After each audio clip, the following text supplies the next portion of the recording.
AI wrote my proposal while I was driving. No typing or balancing on my laptop or safe driving, just me talking. Imagine finishing a meeting, jumping in your car, and then by the time you get home, your proposal is drafted and ready for edit. That's exactly what you can do with voice mode and canvases in ChatGPT. Most of us spend hours after meetings preparing follow-ups and proposals. But with this workflow, you can record, dictate, and refine on the go, making more efficient use of your time. I've been using this in VanBrace to draft live client proposals, transforming how fast we follow up. Deals move quicker when you can respond instantly. The coldest ice you'll ever need. Selling ice to Eskimos.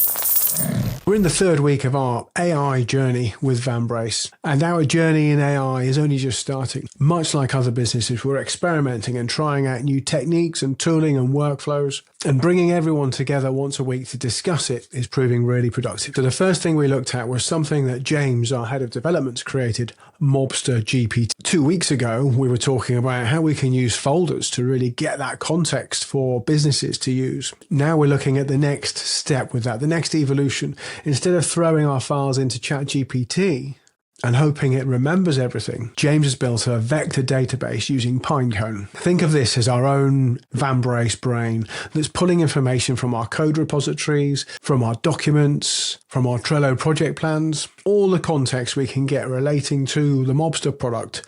We're pushing into that Pinecone database. And what this means, by being able to interrogate the Mobster GPT, if a customer asks us a question about an update to the platform, or can the platform do this, we can get that information straight away directly from the GPT, coming straight from the product itself. Now, this is for internal use at the moment, but the next evolution of this could be customer facing. So then the customer can then interrogate and find out what's on the product roadmap, what changes are coming, how do they do X, Y, and Z. The possibilities are really quite exciting. If you still find yourself scrolling through SharePoint, through Teams and Slack channels to try and find the answers to customer queries, then this would solve that problem for you. Now imagine that if we could take this to the next level, instead of putting everything in folders, we actually have our own vector database of all of our documentation, all of our customer interactions. Everything is there. Inbound, outbound, every meeting, website interactions, marketing. It's all there, and it drops into HubSpot and then straight into that database. With that database layered over the top, we could ask it any questions we want relating to what are the top objections. We can find out if the value proposition is actually hitting home. I was speaking with someone earlier today about customer success. We could see what's happening with customer interactions over the last month through conversations, through website, etc. How satisfied are customers at the moment? What are some common pain points? What is the general health and tone of our customers? All of these things traditionally could take months of meetings and conversations and reviewing documentation. But now we can potentially get it all instantaneously if we build this correctly. So with an AI-first approach to revenue ops, you could update your value proposition the same day and change your messaging going out to customers the same day. You could move from lagging behind the market to leading that market. If you're not already using your own conversations as live data, you're missing out on the biggest competitive advantage you've already got. AI wrote my proposal while I was driving. No typing or balancing on my laptop or safe driving, just me talking. SOC 2 compliance pre-audit, 4 down offline mode. Still counts as submitted. This workflow really is a game changer. After you've recorded a meeting with your chosen note taker, you can export that transcript straight away and chuck it into ChatGPT. So if you open up a chat and copy and paste the transcript into there, and then ask it just to provide a summary of that transcript and click submit. Now that's going to be saved in that chat, so you can jump in your car. And then once you're in your car, you can open up the ChatGPT in talk mode. And then once you've got it in talk mode, you can then start to interrogate that transcript. But importantly, you can start to create your own proposal.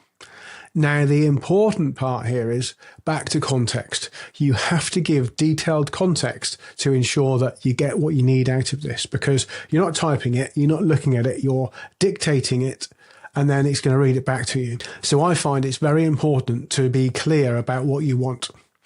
Please, can you review this transcript and now prepare me a proposal, including a summary of what the customer wants and how we can fix it, how we're going to deliver it, and then a pricing table is always a good starting point.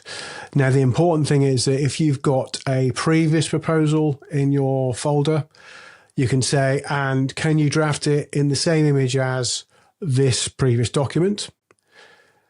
And then once you've done that, you then need to say, please create that into a canvas that I can edit as a master document. Now, you need to be clear about that, otherwise it may not do it correctly. Now, once you've done that, it should then create a summary and it will open up a canvas. Now, a canvas is a really handy thing. And it took me a while in ChatGPT to realize what canvases were, because if you keep asking for versions of a document, it may keep spitting out in text, and you keep on scrolling back to go through it. Whereas if you say create that as a canvas, it'll actually create a document that you can edit. And then when you interrogate that document and add any changes, it just updates that particular canvas. So it's like a live document that keeps getting updated. Really handy.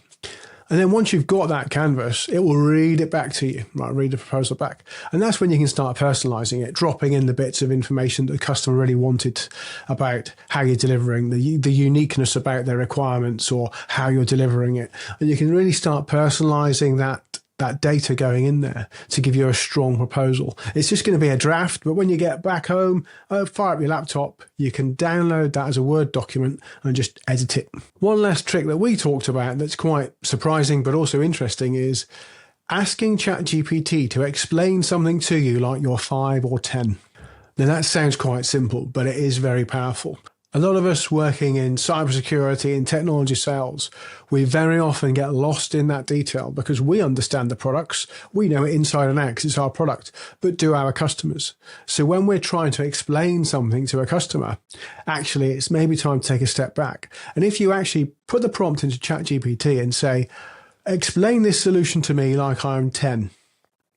And it will then break it down into really easy bite-sized chunks and potentially give you a really easy way of explaining to a customer what you're actually doing and how you're actually solving their problems. Instead of going down that rabbit hole of explaining all the technology in great detail and then they glaze over and just lose the will to live because you're rabbiting on about stuff they don't want to hear.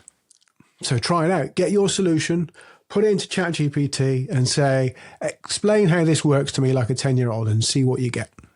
Because ultimately, if your customers don't get it, they're not going to buy it. So any way you can make it simpler for them, the better. Well, these are all the starting point for us. Custom GPTs for the business, transcripts and customer insights instantaneously, instant sales insights from transcripts, and your AI Copilot writing proposals for you in your car. So we've got a lot more to explore on this journey. So please like, subscribe, and we'll see you next week to find out what else is going on.